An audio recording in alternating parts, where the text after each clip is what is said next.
So this is my 1920s Atco Standard Mower, which I've just bought. I don't seem to be able to turn it over because it seems to be seized, but I'm quite confident I can sort that fairly quickly. Doesn't seem to be too corroded all around, so I don't think it will be too difficult to sort out. Been painted at some point, not to exactly the original colours and so on.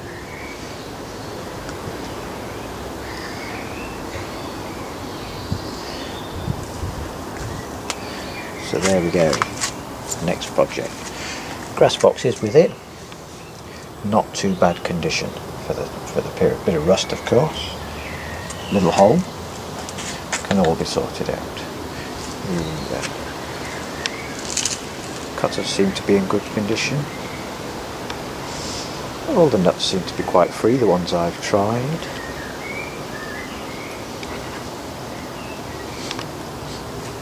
So there we go, watch this space for more developments. So there we go, that's engine removed. It comes off pretty easily, just two bolts, one at the back, one at the front, and it lifts off. The exhaust pipe just slips out of the muffler.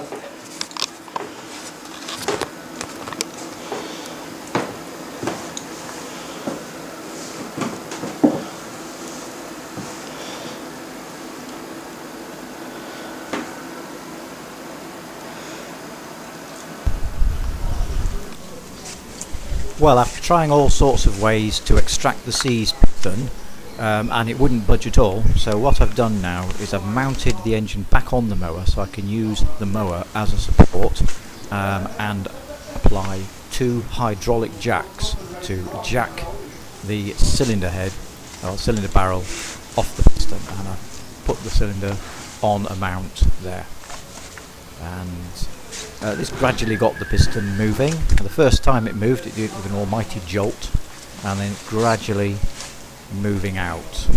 Got the hydraulic jacks on either side so I can pull it out evenly. You'll hear in the background next door's builders hard at work.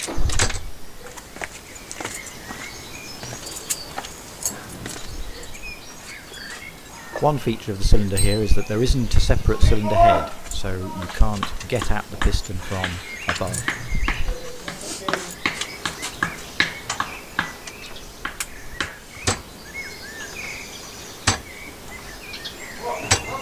I've also braced the mower with clamps and so on, so that the force from the hydraulic jacks isn't going to bend or break any parts of the mower.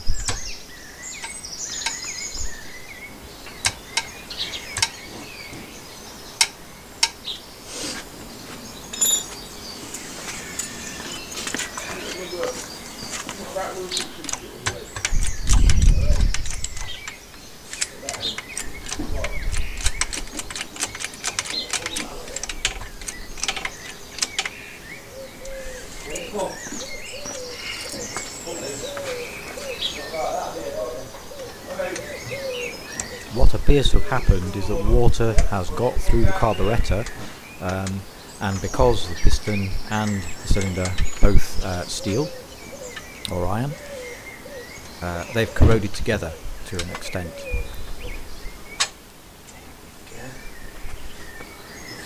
Good.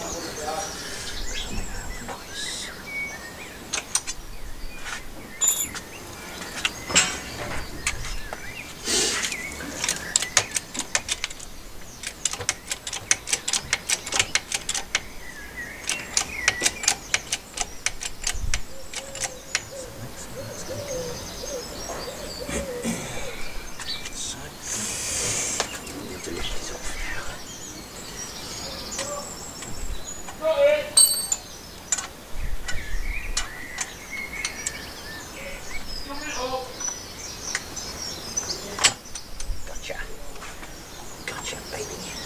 Got it.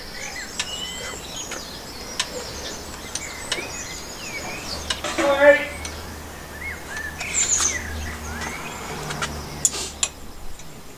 And there we go, out it comes.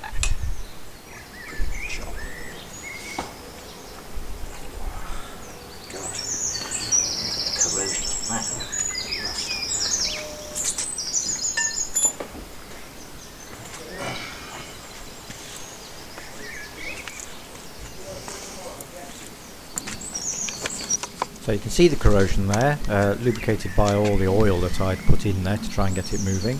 It's actually pretty much surface stuff, so I still think things will clean up alright, and of course the carbon deposits on piston head and crankcase, etc.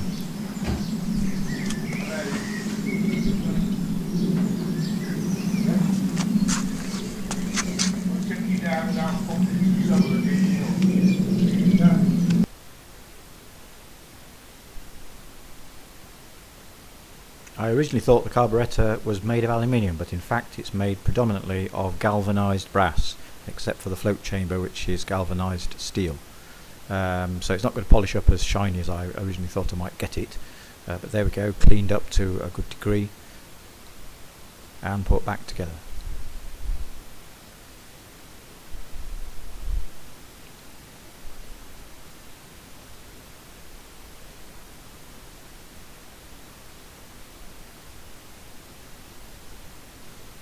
Crankcase had a paper gasket, which of course came apart, and when I put it back together I'm just going to use sealant to seal that.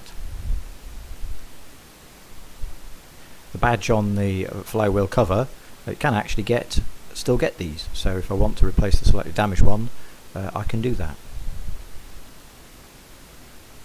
The exhaust did have a little hole in it which I tried to weld, but my arc welder was just blowing holes in the thin metal of the muffler, so in the end I resorted to a car body filler and see how that goes, see if the exhaust gets hot enough to damage that.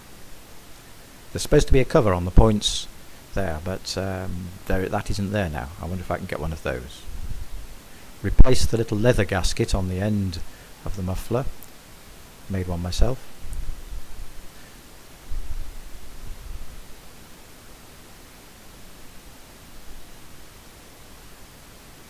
And quick as a flash,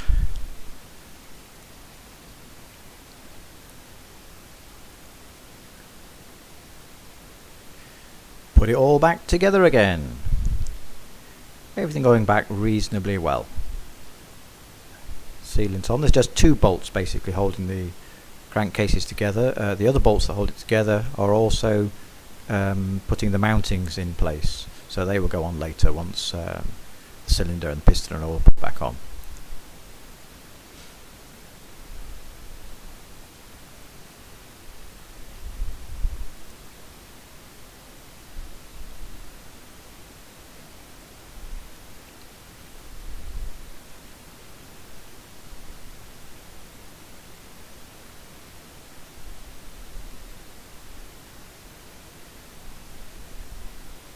Drain plug at the bottom. Now the piston rings. Obviously don't want to break these, might be difficult to get replacements, but actually they went in fairly easily. And they seemed okay, the piston rings. Quite robust rings actually.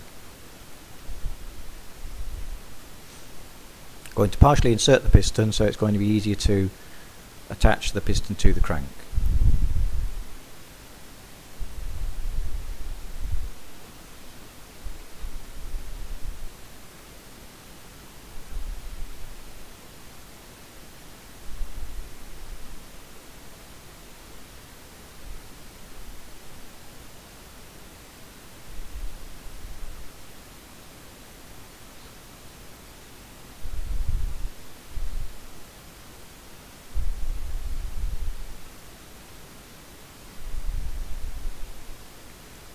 Although I've made a paper gasket for this section, it didn't have a gasket when I took it apart. There is supposed to be one, but it was old gasket paper I had, so I'm putting a bit of extra sealant on here as well to make sure it seals properly.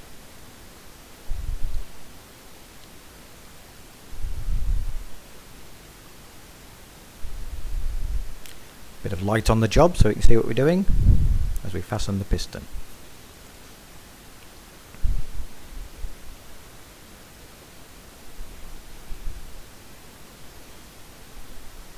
In with the split pins.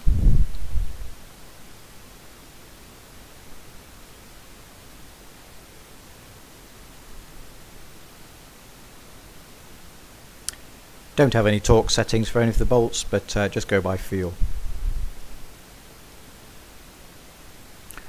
Magneto on.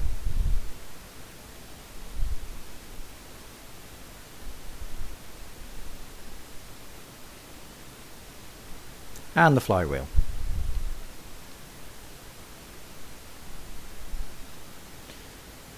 Exhaust bolt there, slightly tricky to do due to the bend in the exhaust.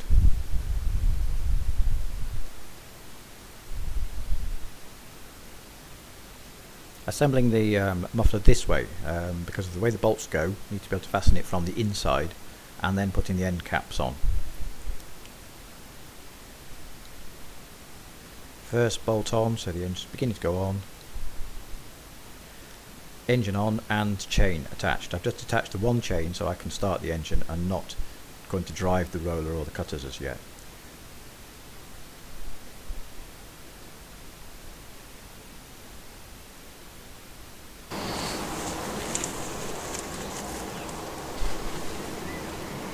I was recommended by the local mower place to use 25:1 partially synthetic oil with petrol for these older mowers, and they do some work on the older mowers, so I'm going to take their advice and see how that goes.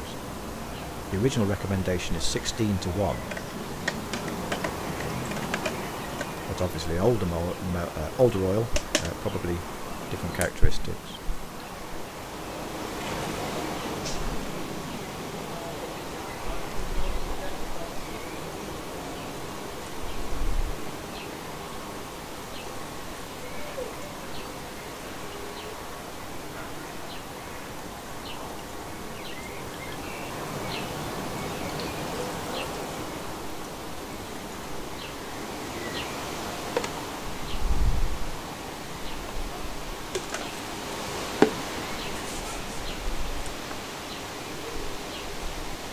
First thing, see if we can get the engine running, and then no doubt there'll be a certain amount of tuning, replacing a few little bits and pieces, and then gradually look at getting the rest of the mower sorted out, cleaned up, painted up, to get things running well. Give it a bit of a tickle.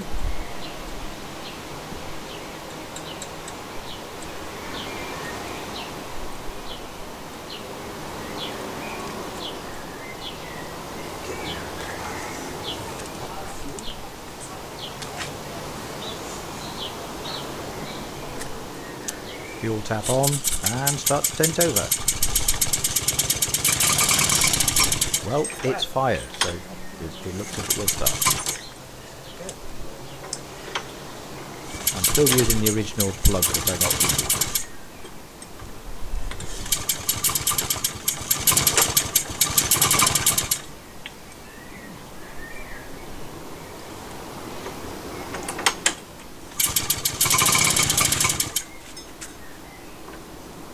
Well, I experimented a bit with having the choke closed, choke open, adjusted the spark gap a little bit to see what difference that made.